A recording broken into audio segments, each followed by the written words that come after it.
شیخ محترم، یہ کتاب جو ہے الجامع الکامل، یہ کتاب کیا ہے اور جو ان کے مصنف ہیں ڈاکٹر محمد عبداللہ اعظمی صاحب، ان کی تھوڑی سی حالات زندگی بتائیے، اور یہ کتاب ہر مدرسے میں کیوں ہونی چاہیے، ہر محدث کے پاس، ہر بڑے عالم کے پاس، ہر مفتی کے پاس کیوں ہونی چاہیے، اس پہ تھوڑی سی آپ روشنی ڈالیے۔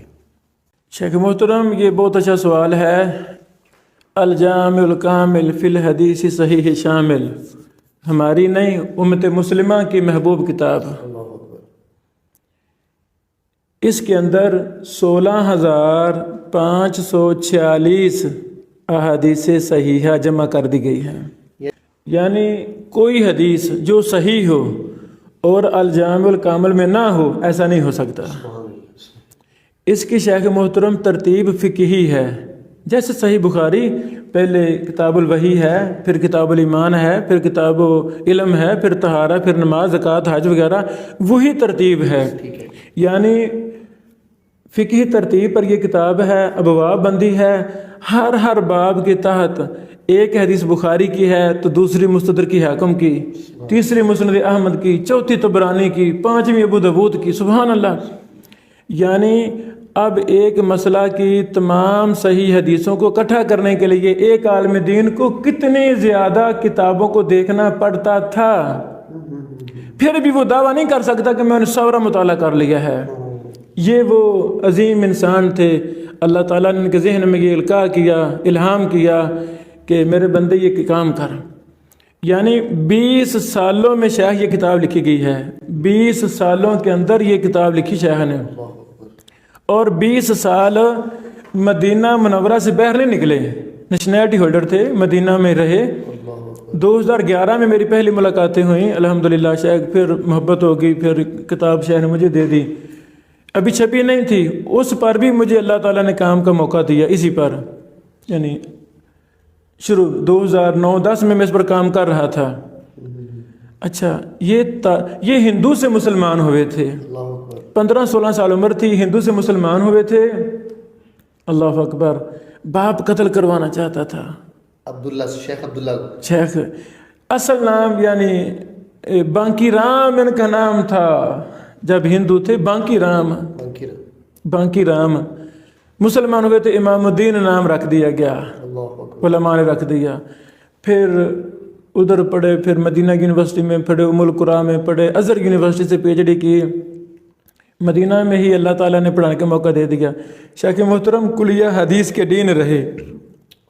یعنی میں تو چاہتا ہوں یہ داستانیں ہم بچوں کو سنائیں، بڑے بڑے اس پر سیمینار ہونا، مسلمانوں کو فخر کرنا چاہیے کہ ہمارے اجمی عربوں کو پڑھاتے رہے، اجموں کو میں مطلب بطور پرنسپل رہے۔ ہاں، یعنی یہ وہ کتاب ہے، دنیا اس کی محتاج ہے الحمدللہ۔ ابھی مجھے موقع اللہ تعالیٰ بلاتا رہتا اپنے گھر میں، حرمین شریفین میں، جہاں بھی میں گیا ہوں یہ کتاب میں نے وہاں دیکھی ہے۔ سعودی عرب کی ہر بڑی لائبریری میں جی یہ میں نے دیکھی ہے، کتاب موجود ہے۔ ہاں، آپ بھی جائیں گے بیت اللہ کی لائبریری جو مسجد حرم کے اندر ہے، وہاں بھی ملے گی، مسجد نبوی کے مکتبہ میں بھی آپ کو کتاب بھی ملے گی۔ دنیا اس کی محتاج ہو گئی ہے۔ بلکہ ابھی سفر میں مدینہ یونیورسٹی کے لائبریری میں گیا، 2 لڑکے 17-18 سال کے، وہ یہ کتاب کھولے ہوئے ہیں، وہ مجھے نہیں جانتے، میں ان کو نہیں جانتا۔ یہ پھر میں نے ویڈیو بھی کلپ بنا لیا، بیٹا کیا کر رہے ہو؟ کہتے کہ استاد محترم نے ہمیں مدینہ یونیورسٹی میں ایک اسائنمنٹ دی ہے کہ الجامع الکامل کی فلاں کتاب کا دراسہ کر کے لکھ کر لائیں۔ کہتے ہیں وہ کام کر رہے ہیں۔ میری آنکھوں میں آنسو آ گئے، اللہ تعالیٰ شکر ہے تو انہیں اتنی سی کتاب کو قبولیت دی ہے۔ اچھا، یہ شیخانہ ہندو تھے، ہندو سے مسلمان ہوئے، تو جب فوت ہوئے ہیں کرونا میں، تو یوم عرفہ کے دن فوت ہوئے رحمہ اللہ شیخ صاحب، جنت البقیع میں دفن ہوئے۔ اس وقت شیخ صاحب مسجد نبی کے استاد تھے، مسجد نبی کے استاد تھے۔ یعنی جو اللہ تعالیٰ کے لیے مخلص ہو جاتا ہے، اللہ تعالیٰ کیسے اس کو عزتوں سے سرفراز کرتا ہے، یہ شہادت ہے۔ ویسے نا ضیاء الرحمن اعظمی صاحب، اصل ان کا نام پھر تھا ضیاء الرحمن اعظمی، تو آخری سالوں میں شیخ نے نا کچھ قانونی تحفظات کی وجہ سے سعودیہ میں نیشنلٹی مل گئی، ان نے نام رکھ لیا محمد عبداللہ الاعظمی۔ محمد عبداللہ، اس لیے ہم لکھتے ہیں، شیخ خود لکھا بلکہ المعروف بالضیاء۔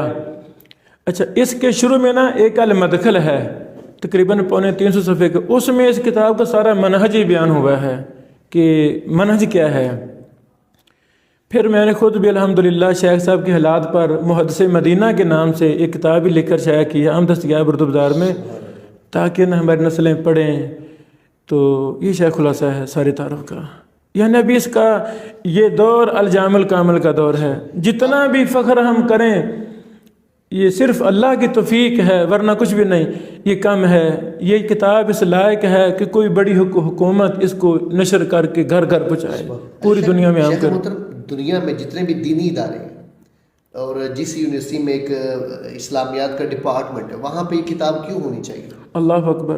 شیخ محترم، اس کتاب کے علاوہ کوئی ایسی کتاب ہے ہی نہیں اللہ اکبر، جس میں تمام صحیح حدیث جمع ہوں۔ سبحان اللہ۔ میں وہی اشارہ کیا کہ آپ مثلا کوئی بھی وضو سے پہلے بسم اللہ پڑھنی چاہیے، آپ اس کی تحقیق دراسہ کرنا چاہتے ہیں تو شاید صاحب آپ 2 کتابیں دیکھیں گے، 10 دیکھ لیں گے، کس کے پاس وقت ہے کہ وہ سب کتابیں دیکھے؟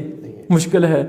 یہ وہ کتاب ہے الجامع الکامل کہ اس کے مؤلف نے ہر کتاب دیکھی، پھر تحقیق سال ہر سال کرتے رہے، کون سی حدیث صحیح ہے، کون سی ضعیف ہے، ہر حدیث پر دراسہ کیا ہے، سندیں جمع کی ہیں، طرق جمع کیے ہیں، ہر راوی پر بحث کی ہے، متن پر بحث کی ہے، فقہ پر بحث کی ہے، غریب الحدیث مشکل الفاظ پر بحث کی ہے۔ تو یعنی جس کے پاس یہ کتاب ہے نا، میں تو کہنا چاہوں گا فَكَأَنَّ النَّبِيَّ صلی اللہ علیہ وسلم يَتَكَلَّمُ فِي بَيْتِهِ، جس گھر میں، جس لائبریری میں یہ کتاب ہے، گویا کہ اس گھر میں رسول اللہ صلی اللہ علیہ وسلم باتیں کر رہے ہیں، صحیح حدیث۔ میرے استاد محترم مصری صاحب، اس دور کے امام اور محدث ارشاد اللہ قصری فیصل آباد والے حافظہ اللہ، ان سے میں نے خود پوچھا استاد جی کیسی کتاب الجامع الکامل؟ مجھے کہتے بیٹا بہت اچھا کام ہے، بہت اچھا کام ہے، بہت اچھا کام ہے۔ مجھے فرماتے یہ ساری لائبریری ہے، اس سے پہلے ایک حدیث کو تلاش کرنے کے لیے ہم وہ دیکھو جی فلاں دیکھو، فلاں سند دیکھو، فلاں دیکھو، جب سے یہ آئی ہے نا ہم کہتے ہیں الجامع الکامل لاؤ جی، کیونکہ جو بھی ہمیں چاہیے اس میں موجود ہے، تخریج بھی موجود ہے، تحقیق بھی، معنی بھی، لفظ سب کچھ موجود ہے۔ تو اس کتاب نے مستغنی کر دیا ہے۔ یعنی یہی تاثرات مجھے عرب و عجم کے بے شمار محدثین نے دیے ہیں کہ یہ بڑی کمال کتاب ہے۔